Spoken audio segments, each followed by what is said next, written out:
जय हिंद साथियों। तो यूपीएससी हिंदी का जो एसए का टेस्ट था उसका हम लोग डिस्कशन स्टार्ट करते हैं। बेसिकली देखिए, रैंडम 3 कॉपीज ली गई हैं, तीनों के एक एक एसए यहाँ पे चेक किए गए आपके सामने। यहाँ पे हम लोग बहुत सारी चीज़ें सीखने वाले हैं। बेसिकली इन कॉपीज टॉपर्स कैसे लिखते हैं, ठीक है, टॉपर्स के एसए में क्या बात होनी चाहिए, कैसे वो लिखते हैं, इन मुद्दों पे हम इन कुछ 3-4 निबंधों से डिस्कशन करेंगे। ठीक है, तो सबसे बड़ी बात है, लाइव एग्जाम्पल्स आपके पास रहेगा। ये वो लोग हैं जो लोग मेंस लिख रहे हैं इस बार।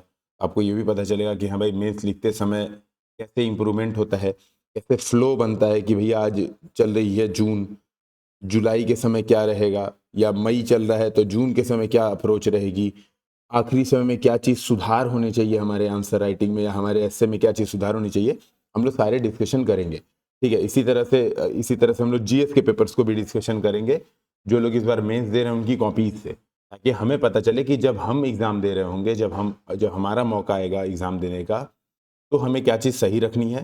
प्लस जो लोग इस बार मेंस दे रहे हैं, ऑब्वियस सी बात है, जो लोग मेंस दे रहे हैं वो सीखेंगे कि उनको इस महीने क्या इंप्रूव करना है। ठीक है, इस महीने क्या इंप्रूव करना है। एक चीज़ मैं पहले से बता देता हूँ कि कॉपी चेक जो की गई है वो रैंडम कॉपीज़ ली गई है, तो बिल्कुल भेदभाव नहीं है किसी के साथ। जो रैंडम, बिल्कुल रैंडम पूरी तरह से, 2 हिंदी की कॉपी, 1 इंग्लिश की कॉपी ली गई है, और मोस्ट प्रोबेबली इससे आपको चीज़ें समझ में आ जाएंगी। इससे आपको ये अंडरस्टैंडिंग हो जाएगी कि ऐसे में हमारी क्या गलती है, क्या चीज़ सही हो रही है, प्रॉपर चीज़ें समझ में आ जाएगी। तो इस बात के लिए बिल्कुल परेशान नहीं होना। अब थोड़ा सा मैं एक बार पहले, सबसे पहले डिस्कशन करने से पहले ऐसे पे एक बार डिस्कशन कर लेता हूँ कि बेसिकली ऐसे में हमें करना क्या होता है। देखिए, बहुत महत्वपूर्ण चीज़ है। जैसे खास तौर पे ना, मैं आपसे एक बात बताऊं, अगर इधर रिसेंट में जो मैंने कॉपीज़ देखी, नो डाउट कि मैंने 3 कॉपीज़ चेक की हैं, 3 कॉपीज़ प्रॉपर चेक की हैं, और कम से कम 30 कॉपीज़ देखी है। ठीक है, अच्छी बात है, बहुत सारे लोगों ने, बहुत सारे, मतलब इतनी कॉपीज़ थी कि उसको देख के ही खुशी हो गई कि यार ये लोग टैलेंट है और ये सेलेक्ट होंगे, पक्की बात है, ये सेलेक्ट होंगे आने वाले समय में as a HDM, as a DSP देखने को मिल सकते हैं लोग। महत्वपूर्ण बात यह है कि 30 कॉपीज लगभग मैंने देखी। एक बहुत बड़ा इंपॉर्टेंट चीज मुझे दिखने को मिला यहाँ पे, जो मैं आपको दिखाता हूँ। रफ स्केचिंग लगभग किसी ने नहीं की थी। ठीक है, तो आप देखोगे लगभग, मतलब 7-8 लोग, 6 लोग, 6-7, मुश्किल से 6-7 लोगों ने 30 कॉपीज में रफ स्केचिंग की थी। बाकी लोगों ने डायरेक्ट ऐसे लिखा था। ठीक है, यहाँ तक कि आप, जो लोग कर भी रहे थे रफ स्केचिंग, जैसे कुछ लोगों ने किया भी था रफ स्केचिंग, ठीक है, मैं आप प्रॉपर ऐसे पे आपसे डिस्कशन ही करता हूँ सही तरीके से। ठीक है, जो लोग रफ स्केचिंग कर भी रहे थे, जो लोग रफ स्केचिंग कर भी रहे थे, वो लोग ठीक तरीके से नहीं कर रहे थे। अभी मैं वो सब दिखाऊंगा कि क्या, तो ये कॉपीज में आपके सबको देखने को मिली। थोड़ा सा मुझे समझ में आया, जब मैंने बातचीत भी की कुछ स्टूडेंट से, 1 to 1 भी बात की मैंने, जो लोगों ने रफ स्केचिंग नहीं की थी, तो एक बात पता चला, उनको ये लगता है कि यूपी पीसीएस में 3 ऐसे आते हैं। देखिए, यूपी पीसीएस में 3 ऐसे आते हैं। उनको लगता है 3 घंटे में 3 ऐसे करने के लिए कॉपी मिलते ही लिखना स्टार्ट कर देंगे तो हो पाएगा। तो जो कॉपी मिला तुरंत ऐसे लिखना स्टार्ट कर देंगे तभी हो पाएगा, नहीं तो नहीं हो पाएगा। तो पहले इस बात को समझिए, ऐसे लिखने के पहले स्टेप्स को समझिए। पहले हम ये समझते हैं कि जब ऐसे लिखेंगे तो हमारे पास क्या स्टेप्स होंगे, तब हम कॉपीज को देखेंगे। और जो लोग इस बार मेंस दे रहे हैं वो भी, अभी आपके पास बहुत समय बचा है, अभी ऐसा नहीं है आपके पास समय नहीं बचा है। इन स्टेप्स को पहले फॉलो कीजिए, एक बार एटलीस्ट ट्राइड एंड टेस्ट कीजिए। ठीक है, बहुत सारे टॉपर्स के द्वारा ये ट्राइड एंड टेस्टेड ये अप्रोच है, एक बार आप भी प्लीज ट्राई एंड टेस्ट कीजिए, फिर जो आपको डिसीजन लेना होगा लीजिएगा, आप उसके लिए स्वतंत्र है। तो ऐसे लिखने के 4 स्टेप हैं। स्टेप 1, सबसे पहला स्टेप और सबसे महत्वपूर्ण स्टेप, स्टेप 1 है टॉपिक सिलेक्शन। ध्यान रखिए, ये मैं मानता हूं, अगर आपको नंबर ना, सपोज यूपी पीसीएस की मैं बात करता हूं, तो यूपी पीसीएस में मान लो 50 नंबर का एक ऐसे है। ठीक है, सपोज 50 नंबर का एक ऐसे है और आपको 3 ऐसे लिखने, 150 नंबर का है। अब आपको 50 में से 25 मिल रहा है या 50 में से 35 मिल रहा है, 25 से 35 वाले के बीच में नॉलेज का कोई गैप नहीं, बात समझिएगा। जिसको 25 भी मिल रहा है ना, और जिसको 35 भी मिल रहा है, मतलब मैं अपने एक्सपीरियंसेस के आपको बता रहा हूँ, 25 और 35 वाले में नॉलेज का गैप नहीं है, उसका गैप है टॉपिक सिलेक्शन। एक व्यक्ति क्या कर रहा है, पेपर देखते ही, जैसे ये पेपर मिला, टॉपिक है, देखें, जैसे ये टॉपिक है, मान लो वर्तमान में कबीर की प्रासंगिकता, पितृसत्तात्मकता, सामाजिक विषमता का कारक, राजनीति, महिला, नारी शक्ति, वंदन अधिनियम, वुमेन इन पॉलिटिक्स। ठीक है, इंग्लिश मीडियम की भी कॉपी चेक है, तो हम दोनों देखेंगे अभी। ठीक है, इज्जत को समझिएगा। एक व्यक्ति ने क्या किया, तुरंत वर्तमान में कबीर की प्रासंगिकता उठा ली, लिखना शुरू कर दिया। ऐसा मत कीजिए। 2 से 3 मिनट दीजिए टॉपिक सिलेक्शन को। यार अगर मान लो वर्तमान में कबीर की प्रासंगिकता है, तो क्या मेरे दिमाग में कबीर के 6-7 एग्जाम्पल्स याद हैं? क्या मेरे दिमाग में कुछ कंपैरिजन हो पा रहा है कि कबीर को कुछ कंटेम्परेरी मतलब वर्तमान के यानी समकालिक लेखकों से मैं तुलना कर पाऊंगा? क्या मेरे दिमाग में कुछ चीजें आ रही हैं? क्या मेरे दिमाग में कुछ ऐसे मुद्दे याद आ रहे हैं जिन पे कबीर प्रासंगिक हो सकते हैं, उनकी रचनाएं प्रासंगिक हो सकती हैं? क्या मेरे दिमाग में कुछ ऐसे मुद्दे आ रहे हैं? अगर हाँ, इसका आंसर हाँ है, तब आप इस टॉपिक को लीजिए, तब आप इस टॉपिक को सेलेक्ट कीजिए, ना कि तुरंत। तो सबसे पहला स्टेप बहुत महत्वपूर्ण स्टेप है। कई बार हम लोग क्या करते हैं, बहुत ही फ्लो में तुरंत डिसाइड करके लिखना शुरू कर देते हैं। तो मैं जैसे कि कॉपी देख भी रहा था, जब मैं कॉपी देख रहा था 1 to 1 बात भी की, तो एक बच्चे ने लिखा था relevance of Kabir in present time में। नाम नहीं बताऊंगा, वो बच्चा खुद समझ जाएगा कि हाँ मैंने लिखा था। तो उसने relevance of Kabir in present times लिखा और उसे केवल 2 ही दोहे याद थे कबीर के। वो भी उसमें एक था 2.5 अक्षर प्रेम का, और 3 बार उसने इन दोनों को रिपीट किया। ध्यान में रखिए, एग्जाम में एक पॉलिसी होती है जिसको हम लोग बोलते हैं रिग। जब आप ऐसे लिखिए, कुछ भी लिखिए, तो इस बात को ध्यान में रखिए कि रिग नहीं रिपीट करना है। रिग का मतलब ये है, आर का मतलब है रिपीटिशन नॉट अलाउड। एक पॉइंट आपने कहीं भी अगर लिखा, उसको दोबारा मत लिखिए। ये मत सोचिए कि इंटरनेशनल वाली चीज एक बार लिख दी, अब आगे मन आपको फिर से एक इंटरनेशनल का फैक्ट याद आ गया, आप फिर से वो बात लिख देंगे। ठीक है, अचानक से आपको सोसाइटी का कोई फैक्ट याद है, आपने लिख दिया, फिर आपको सोसाइटी का फैक्ट याद, आपने उसको लिख दिया। तो रिपीटिशन अलाउड नहीं है। इवन एसए में, इवन जीएस में आप एक ही पॉइंट को अलग अलग तरीके से बार बार मत लिखिए, अच्छा इंप्रेशन नहीं जाता एग्जामिनर को। इसी तरह से आई का मतलब है इररिलेवेंस। अभी हम लोग थोड़ा सा एसए में भी देखेंगे। कई बार क्या होता है, इररिलेवेंसी का ये मतलब होता है कि हम लोग एसए को समझ ही नहीं पाते हैं। थोड़ा एक बार आई को समझते हैं। तो पूछा है वर्तमान में कबीर की प्रासंगिकता, ठीक है, और हमने बताया कि देखो शिक्षा नीति, हमने इसको जोड़ा एजुकेशन पॉलिसी, हमने इसको जोड़ा इंटरनेशनल कूटनीति। लेकिन हम एग्जामिनर को ये बताने में असफल रहे कि ये कैसे रिलीवेंस ऑफ कबीर है इन प्रेजेंट टाइम। हमने पॉइंट सारे लिखे, लेकिन हम एग्जामिनर को ये बताने में फेल हो गए कि वो रिलीवेंस कैसे है। इसको और थोड़ा सा समझिए, रिलीवेंट कैसे है। जैसे इस बात को और समझिए कि जैसे अभी आप एक क्वेश्चन देखेंगे, जैसे मैं आपको एक एग्जांपल से यहीं पे तुरंत दिखाता हूं तो आपको समझ में आएगा। जैसे सपोज इस क्वेश्चन से हम लोग समझते हैं एक ऐसे है, समझिएगा, बहुत इंपॉर्टेंट ये पॉइंट है। जैसे ये प्रश्न है, इसको देखिए सभी लोग, सीमा पार आतंकवाद का समाधान। अच्छा, जिन जिन लोगों ने ये ऐसे लिखा है, ठीक है, जिन जिन लोगों ने ये ऐसे लिखा है, तो सभी लोग अपनी कॉपीज लेके बैठ जाएंगे। हम लोग 3 ऐसे डिफरेंट चेक करेंगे, सभी लोग अपनी कॉपी लेके बैठ जाएंगे और मिलाएंगे। मैं जो जो बातें बोल रहा हूँ वो आपके ऐसे में दिख रही हैं कि नहीं दिख रही हैं, और फिर बताएंगे कि हाँ सर ये तो मेरे ऐसे में ये चीज़ थी, मैंने सर ये काम किया था। जरूर आप लोग कमेंट में इस बात को बताइएगा कि सर मैंने तो ये काम किया था। तो फॉर एग्जाम्पल, जैसे ये सीमा पार आतंकवाद का समाधान ऑपरेशन सिंदूर, कह रहा है solution to cross border terrorism operation Sindoor. ध्यान में रखिए, यह प्रश्न केवल ऑपरेशन सिंदूर के बारे में नहीं है। अगर कोई भी एस्पिरेंट ऑपरेशन सिंदूर क्या था, कैसे उसने काम किया, कैसे मिडनाइट पे हमने अटैक किया, कैसे ऑपरेशन सिंदूर अभी भी जारी है, ऑपरेशन सिंदूर के बाद हम क्या कर रहे हैं, हम कैसे डेलीगेशन भेज रहे हैं, ठीक है, उनको समझाने के लिए हम कैसे डिप्लोमेसी कर रहे हैं। अगर कोई व्यक्ति केवल यही लिखता है, ऑपरेशन सिंदूर पर ही फोकस रहता है, तो वो आ जाएगा ई यानी आई वाले इरिलीवेंसी वाले चीजों में आने लगेगा। नो डाउट उसको नंबर मिलेंगे, ऐसा नहीं है कि वो 0 मिल जाएगा। देखो एग्जाम में कभी भी 0 नहीं होता है। Exam is subjective, paper subjective है, ठीक है। तो पेपर में कभी ऐसा नहीं होगा कि आपको 0 नंबर मिल जाएगा अचानक, ऐसा कभी नहीं होगा। लेकिन हाँ, अगर किसी व्यक्ति ने ये बात समझी, आप खुद समझना। दूसरा मैं एक तरीका आपको चीज बताता हूँ इसका क्वेश्चन का अंडरस्टैंडिंग। इस क्वेश्चन के कई पार्ट हैं। इस क्वेश्चन का एक पार्ट है कि सीमा पार आतंकवाद का समाधान ऑपरेशन सिंदूर है या कुछ और भी है। प्रश्न को यह भी समझना है। तो अगर आप देखोगे कि ऑपरेशन सिंदूर पूर्ण समाधान नहीं है, यह है शॉर्ट लेंथ का समाधान, टेम्पररी समाधान है, ठीक है। अटैक हो गया, हमने भी रिटेलिएट कर दिया। लॉन्ग टर्म समाधान कहीं ना कहीं है जो कि जाता है पीओके से होकर, ठीक है, जो कि जाता है पीओके से होकर, जो कि जाता है कश्मीर से होकर, जो कि जाता है अपनी बॉर्डर की सिक्योरिटी से लेकर, बॉर्डर सिक्योरिटी का इशू, जो कि जाता है इंटरनेशनल लेवल पे, खासतौर पे जैसे यूनाइटेड नेशन में टेररिस्ट को पनिश कराकर। तो आपको ये समझना पड़ेगा कि सीमा पार आतंकवाद का समाधान एक बहुत महत्वपूर्ण है, फाइनेंशियल ब्रेकिंग से रिलेटेड। इनकी पूरी बैकबोन तोड़ दी, वित्तीय रूप से बैकबोन तोड़ दी, इससे रिलेटेड है।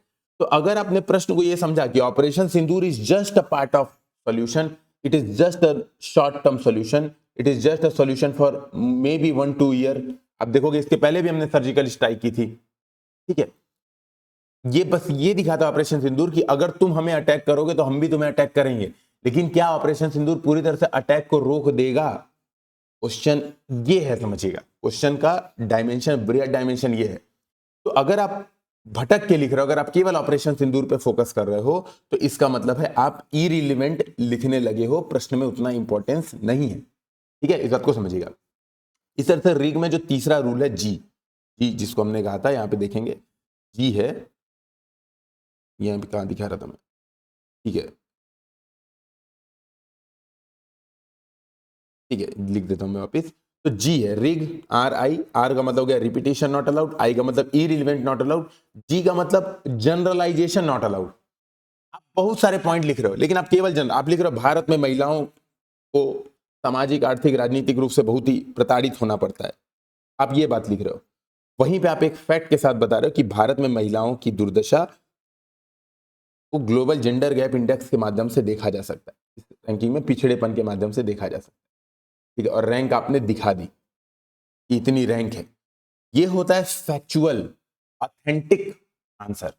और जो आपने इसके पहले किया था वो किया था जनरलाइजेशन। तो ध्यान रखिए एग्जाम में ग्रॉस जनरलाइजेशन मतलब खूब जनरल पॉइंट से बचने की कोशिश करनी है। तो पहली बात ये आपका रूल है, जो आंसर लिखने का रूल है।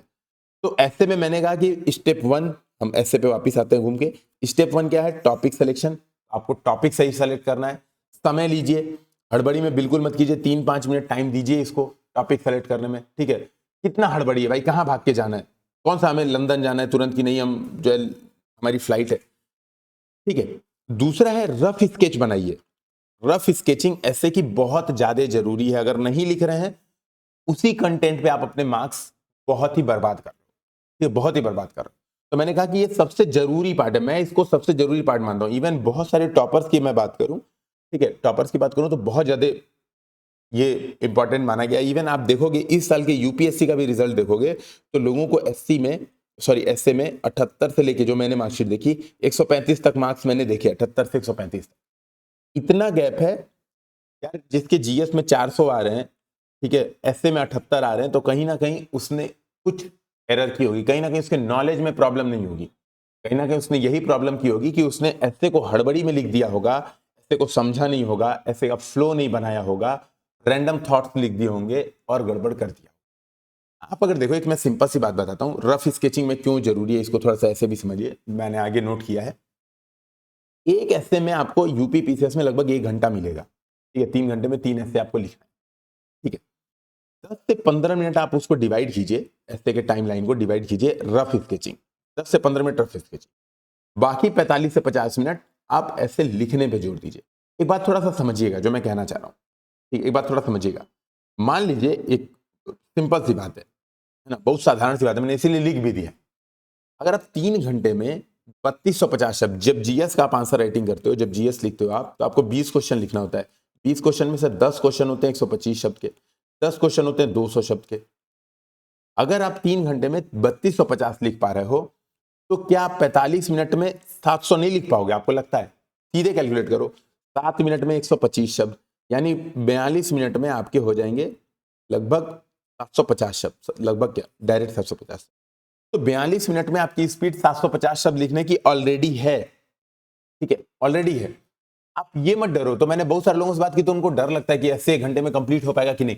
अरे भाई, आपके सामने है, आपने 15 मिनट जो ये सोचा, इवन 10 मिनट, चलो स्टार्टिंग में आप 10 मिनट ही दो, तो आपने 10-15 मिनट सोचा, आपने कंटेंट नोट किया, सामने अपनी आंखों के सामने कंटेंट नोट किया, उसके बाद आपने लिखना शुरू किया। आपने ऐसे नहीं रैंडम कुछ भी लिख दिया और खत्म कर दिया, नहीं, आपने पहले कंटेंट सोचा है, उसके बाद लिखना शुरू किया है। तो देख देख के तो आप आराम से 45 मिनट में 700 शब्द आराम से लिख लोगे, यही वर्ड लिमिट है, इतना ही करना है। तो मैं सुझाव ये दूंगा कि स्ट्रक्चरिंग मत अवॉइड कीजिए, अभी भी समय है, स्ट्रक्चरिंग कीजिए। अच्छा, इसमें क्या होता है, ठीक है, इसमें क्या होता है, ये स्टेप 2 है, ध्यान में रखिएगा। इसमें भी क्या होता है, मैंने बताया था कि 70% लोग तो लिखते ही नहीं है स्ट्रक्चरिंग, उनको मतलब ही नहीं है, वो डायरेक्ट लिख के आएंगे, फिर कहेंगे सर एग्जाम में हमको 60 ही नंबर मिला, जबकि सर हमको तो मिलना चाहिए था 120, ना इतना बढ़िया कंटेंट है। जो लोग स्ट्रक्चरिंग करते हैं वो भी सही से नहीं करते हैं, ठीक है। तो अभी आप स्ट्रक्चरिंग देखेंगे, मैं दिखाता भी, वो भी सही से नहीं करते। स्ट्रक्चरिंग का मतलब क्या होता है, थोड़ा हम इसको भी समझेंगे, एग्जैक्टली समझेंगे कि जब मैं बात करता हूँ कि स्ट्रक्चरिंग में क्या है तो इसको समझेंगे। तो पहले स्टेप 2 है रफ स्केच, इस पे मैं दोबारा आता हूँ कि कैसे करना है रफ स्केच, इसको करते हैं। स्टेप 3 है इंप्रूवमेंट। आप पहले रफ स्केच कर लीजिए, उसके बाद आपको 1-2 मिनट दीजिए कि यार और क्या किया जा सकता है इसमें इंप्रूवमेंट, क्या कुछ इंपॉर्टेंट चीज लिखी जा सकती है, कुछ नोट और किया जा सकता है, ठीक है, उसको नोट कर लीजिए इंप्रूवमेंट। कुछ चीज रीअरेंज की जा सकती है। और स्टेप 4 होता है प्रॉपर कॉपी में ऐसे लिखना, 45 मिनट में ऐसे लिखना, ये बात समझिएगा। अब जैसे मैं बात करता हूं थोड़ा सा मैं बात करता हूं जो रफ स्केच है, वापस 10 से 15 मिनट में हमारे क्या है रफ स्केच। तो रफ स्केच का मतलब होता है, आप थोड़ा सा देखिए, एक इसके माध्यम से मैं समझाता हूं। जैसे राजनीति महिलाएं, ये हमारे सामने प्रश्न है, थोड़ा इसको हम लोग देखते हैं। राजनीति महिलाएं नारी शक्ति वंदन अधिनियम। रफ स्केच देखिए 2 तरह से आपको बहुत ही फायदेमंद होगा जब रफ स्केचिंग आप करोगे, इसीलिए मैंने कर ली है प्रॉपर, ताकि आपको समझाने में बहुत आसान हो, आप मेरी फीलिंग समझ पाए। मिले सुर मेरा तुम्हारा हो पाए, तभी सुर बने हमारा हो पाएगा। रफ स्केच आपको बहुत सारी चीजों को सही करता है, एक बात समझिएगा। क्या सही करता है? पहली बात, आप एस्से का एग्जैक्ट मीनिंग समझ पाते हो। एग्जैक्ट मीनिंग जब आप 10 मिनट एस्से पे डेलिब्रेट करोगे, सोचोगे, एस्से की मीनिंग सही समझ पाओगे। फॉर एग्जाम्पल जैसे मैंने बात की वही ऑपरेशन सिंदूर वाले में, हमने बात की ऑपरेशन सिंदूर वाले में, आपको समझ में आएगा कि जब आप स्ट्रक्चरिंग करने बैठोगे तो आपको समझ में आएगा यार हमें केवल ऑपरेशन सिंदूर नहीं बताना था, हमें उसके साथ में ये बताना था कि ये सॉल्यूशन है कि नहीं। प्रश्न में ये भी बड़ी मांग थी कि सॉल्यूशन है टेररिज्म का कि नहीं। इसी तरह से अगर आप देखोगे इस प्रश्न में राजनीति महिलाएं नारी शक्ति वंदन अधिनियम, तो यह प्रश्न केवल नारी शक्ति वंदन अधिनियम पर नहीं है, यह प्रश्न केवल राजनीति महिलाओं से नहीं है, यह प्रश्न बड़ा, ये कह रहा है राजनीति महिलाएं यानी इनकी वर्तमान स्थिति क्या है, ठीक है, महिलाएं आएंगी तो क्या होगा, महिलाएं नहीं है तो क्या नुकसान हो रहा है, नारी शक्ति वंदन अधिनियम कैसे इसको सही कर रहा है, नारी शक्ति वंदन अधिनियम में क्या प्रावधान है, नारी शक्ति वंदन अधिनियम में क्या कमियां हैं। इस बात को समझिएगा, बहुत इंपॉर्टेंट ये चीज है। तो जब आप ऐसे लिखते हो, अगर आप स्ट्रक्चरिंग में समय देते हो, आप स्ट्रक्चरिंग कर रहे हो, तो आपको सबसे पहले ये बात समझ में आएगा कि एस्से की मीनिंग क्या है। सबसे पहला फायदा एस्से स्ट्रक्चरिंग का, एग्जैक्ट मीनिंग समझ में आएगा। आप लिखना स्टार्ट कर दोगे और गड़बड़ जाएगा। इसी तरह से स्ट्रक्चरिंग का जो स्टेप है, थोड़ा उसको हम साथ साथ में लेके चलते हैं कि स्ट्रक्चरिंग में हम करते क्या है, इधर से देखते हैं, साथ साथ में लेके चलेंगे। तो स्ट्रक्चरिंग का पहला स्टेप है, ठीक है, स्ट्रक्चरिंग का पहला स्टेप है कि रैंडम थॉट्स लिख लीजिए।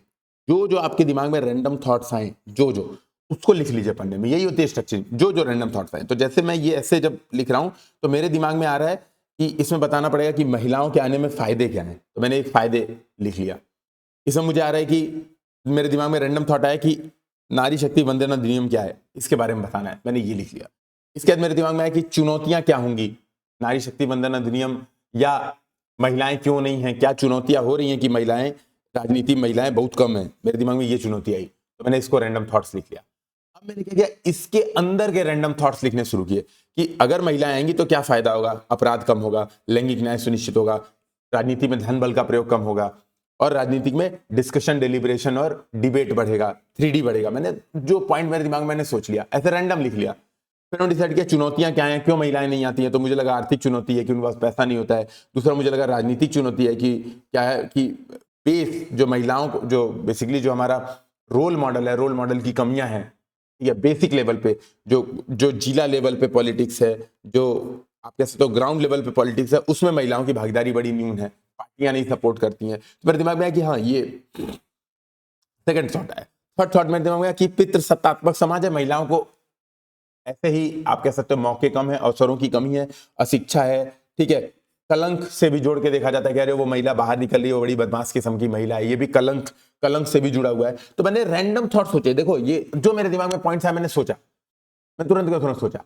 इसी तरह से मैंने तुरंत सोचा कि अगर फायदे में ये भी एक फायदा है क्या कि आर्थिक सामाजिक, अचानक से मुझे याद है कि यार देखो मैं चुनौतियां सोच रहा हूं, ठीक है, तो चुनौतियों मैंने पहला पॉइंट सोचा आर्थिक चुनौती। समझिएगा स्ट्रक्चरिंग का क्या इंपैक्ट होता है आपके आंसर में, आप इसको पहले समझिए, बहुत महत्वपूर्ण ये बात है। तो जैसे मैं चुनौतियां सोच रहा हूं, मेरे दिमाग में आ रही है आर्थिक चुनौती, ठीक है, आर्थिक चुनौती मेरे दिमाग में आ रही है कि यार महिलाएं इस वजह से भी नहीं आती है क्योंकि इनके पास पैसे नहीं होते हैं और इलेक्शन लड़ने के लिए पैसा चाहिए। तो अब मेरे दिमाग में आ रहा है कि अगर महिलाएं आएंगी तो फायदे में भी तो ऐड हो सकता है कि आर्थिक सशक्तिकरण, सामाजिक सशक्तिकरण बढ़ेगा। नॉर्वे जैसी कंट्री का हम उदाहरण दे सकते हैं कि महिलाएं सशक्त हैं, सेल्फ हेल्पिंग ग्रुप जैसी चीजों को बढ़ावा दे सकती हैं, तो ये क्या फायदे में नहीं नोट हो सकता है। तो जब आप ऐसे रैंडम थॉट्स जनरेट करोगे चुनौतियों में, तो आपको यहां भी क्लिक होगा, यहां भी वैल्यू एडिशन होगा, ठीक, यहां भी वैल्यू एडिशन होगा। इसी तरीके से जब आप लिखोगे एनएसवीए क्या है, तो आपको यह भी लगेगा कि क्या आरक्षण दे देने मात्र से चीजें सही हो जाएंगी। हमने ग्राम पंचायतों में आरक्षण दे दिया तो क्या चीजें एकदम सही हो गई, क्या महिलाएं एकदम आगे आ गई। ये बात समझिएगा, स्ट्रक्चरिंग बहुत इंपॉर्टेंट होती है जब आप इस तरह से करते हैं, ठीक है।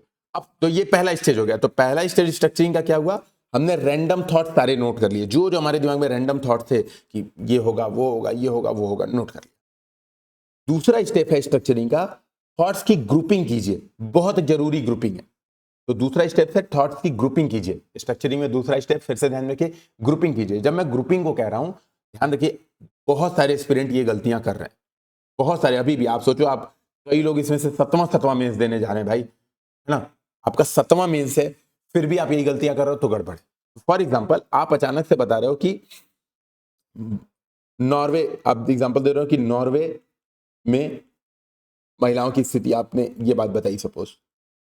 फिर आपने अगला पॉइंट बताया आर्थिक रूप से पिछड़ापन, आपने एक पॉइंट बताया आर्थिक रूप से पिछड़ापन राजनीतिक भागीदारी में न्यूनता का एक कारण है, न्यूनता के कारण। फिर आपने अचानक से अब बताया स्वीडन, आपको अचानक से याद है स्वीडन में भी तो महिलाओं की स्थिति ये है, या आपको अचानक से याद है नहीं स्वीडन नहीं, चलो नॉर्वे स्वीडन तो बराबर ही हो गया, आपको अचानक से कि बांग्लादेश में महिलाओं की बड़ी खराब स्थिति है, बांग्लादेश में बड़ी खराब स्थिति है। महिलाओं की स्थिति ये वाला पॉइंट और महिलाओं की स्थिति ये वाला पॉइंट एक ग्रुप में होगा, जिसको हम कह सकते हैं सोशल ग्रुपिंग। इसी तरह से आप इकोनॉमिक्स वाले रिलेटेड सारे पॉइंट्स को एक ग्रुप में कीजिए। तो जब आप स्ट्रक्चरिंग कर रहे हो, तो सपोज यहाँ पे आपकी स्ट्रक्चरिंग है, कहाँ गई, यहाँ पे आपकी स्ट्रक्चरिंग, आपने जितने पॉइंट्स थॉट सोचे, जितने आपने थॉट सोचे उनको सबको एक जगह कीजिए, उनको सबको एक, जैसे अपराध कम, लैंगिक न्याय, ये सोशल ग्रुपिंग में आ जाएगा, ये सोशल ग्रुपिंग में आ जाएगा। आप इस तरह से ग्रुपिंग कीजिए ताकि एक एग्जांपल, एक चीजें एक साथ कीजिए, ठीक है। तो ग्रुपिंग बहुत जरूरी है। दूसरा देखो मैंने क्या लिखा था कि थॉट्स की ग्रुपिंग कीजिए, यहां पे ग्रुपिंग हो गया। ये ग्रुपिंग इसलिए भी महत्वपूर्ण है, एक बात और समझिएगा, जैसे मान लो आपने एग्जाम में 9 डायमेंशन सोचे, ये भी एक गलती एक बच्चे ने की थी, है ना, नाम नहीं बोलूंगा, पांडे जी, बस इतना समझ लेंगे वो, ठीक है, पांडे जी बता दे रहा हूं नाम से, तो समझ लें कि उन्होंने ये गलती की थी और मैंने उनको बोला भी था, टोका भी था कि भैया ये चीज सही करो, ठीक है। सपोज आपके पास इतिहास के पॉइंट है, आपके पास भूगोल के पॉइंट है, आपके पास पॉलिटिक्स के पॉइंट है, आपके पास IR इंटरनेशनल रिलेशन से रिलेटेड पॉइंट है, आपके पास इन्वायरमेंट से रिलेटेड पॉइंट, आपके पास इतने सारे पॉइंट। जब आप स्ट्रक्चरिंग नहीं करोगे और ग्रुपिंग नहीं करोगे, हो सकता है कि आप ऐसे में 300 शब्द इस पे लिख दो, इस पे लिखो केवल 50 शब्द, इस पे लिखो केवल 25 शब्द, इस पे लिख दिया आपने 200 शब्द और इस पे लिख दिया केवल 30 शब्द, आपका ऐसे खत्म। ये बैलेंसिंग करने के लिए भी ग्रुपिंग बहुत जरूरी है। आपको पता रहेगा कि यार अगर मैंने 5 एग्जाम्पल इतिहास में सोचे हैं, तो 5 एग्जाम्पल्स को मैं कतई 20 शब्दों में नहीं लिख पाऊंगा, 30 शब्दों में नहीं लिख पाऊंगा। यानी उन 5 एग्जाम्पल्स में से ये 2 पॉइंट्स मेरे लिए ज्यादा इंपॉर्टेंट है, इन दोनों पॉइंट्स को बता के मैं आगे बढ़ जाऊंगा। इस बात को भी समझिए। तो ग्रुपिंग बहुत ज्यादा जरूरी है। ग्रुपिंग नहीं करोगे, एक डायमेंशन में बहुत ज्यादा लिख दोगे, अगला डायमेंशन पूरी तरह से छूट जाएगा। तो ग्रुपिंग कीजिए, ठीक है। अब समझ में आ रहा होगा आप लोग को कि क्यों मैं आधे घंटे से इस बात पे भोंक रहा हूं कि स्ट्रक्चरिंग कीजिए, स्ट्रक्चरिंग कीजिए, स्ट्रक्चरिंग कीजिए।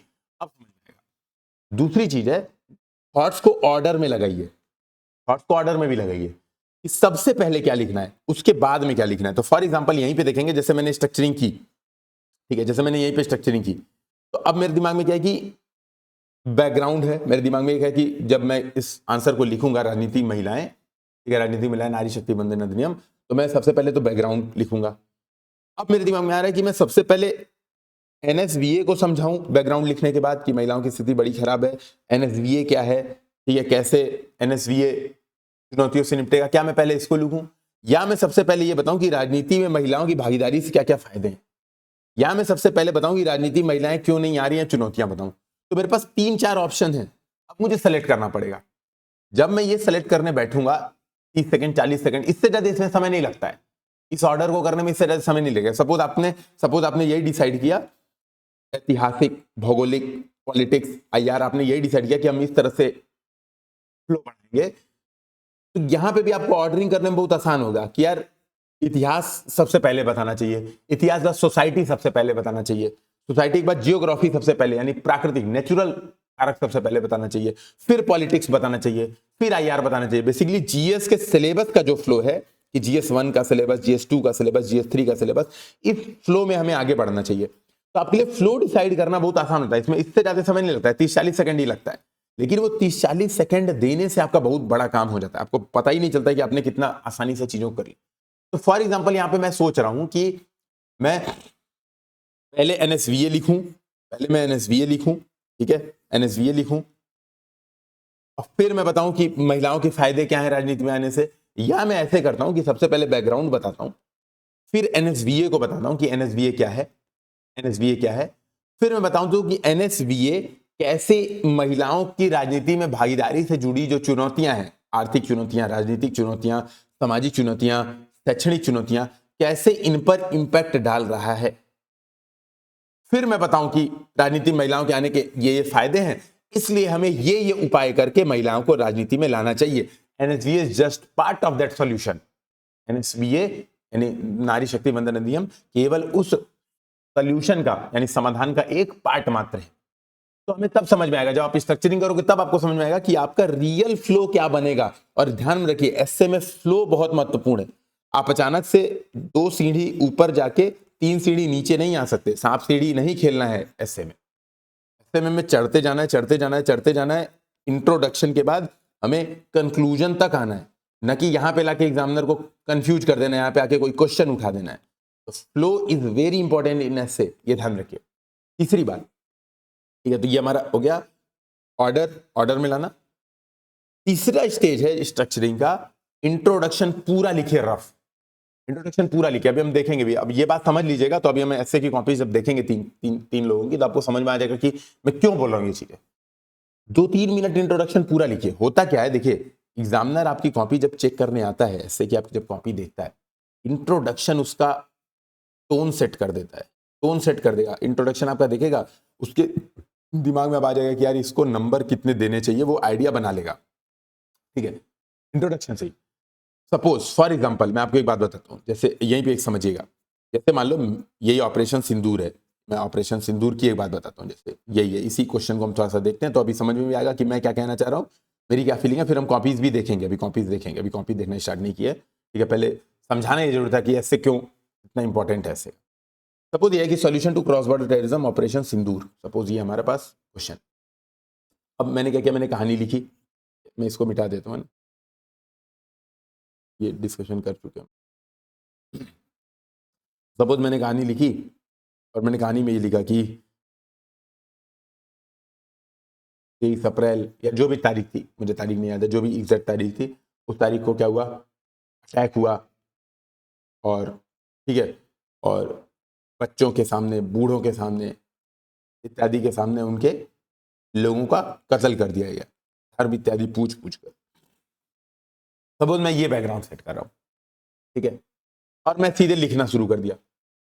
तब तक मेरे दिमाग में आया कि यार इससे बेहतर ये होता कि मैं यहाँ पे दुविधा दिखाता, या मैं यहाँ पे एक ब्लैक एंड व्हाइट चीजें दिखाता, ग्रे नहीं, ध्यान रखिएगा, ब्लैक एंड व्हाइट दिखाता चीजें। क्या दिखा रहा हूं, समझने की कोशिश कीजिए। मैं बता रहा हूं कि कश्मीर का माहौल कितना बढ़िया है। मैं एक दिखा रहा हूं कि शानदार बैसरन घाटी है, ठीक है, बैसरन वैली है, वहां पे लोग एंजॉय कर रहे हैं, गेम्स खेल रहे हैं, हनीमून एंजॉय कर रहे हैं, कपल फोटो शूट कर रहे हैं, ठीक है, बच्चों के साथ खेल रहे हैं, स्कीइंग कर रहे हैं।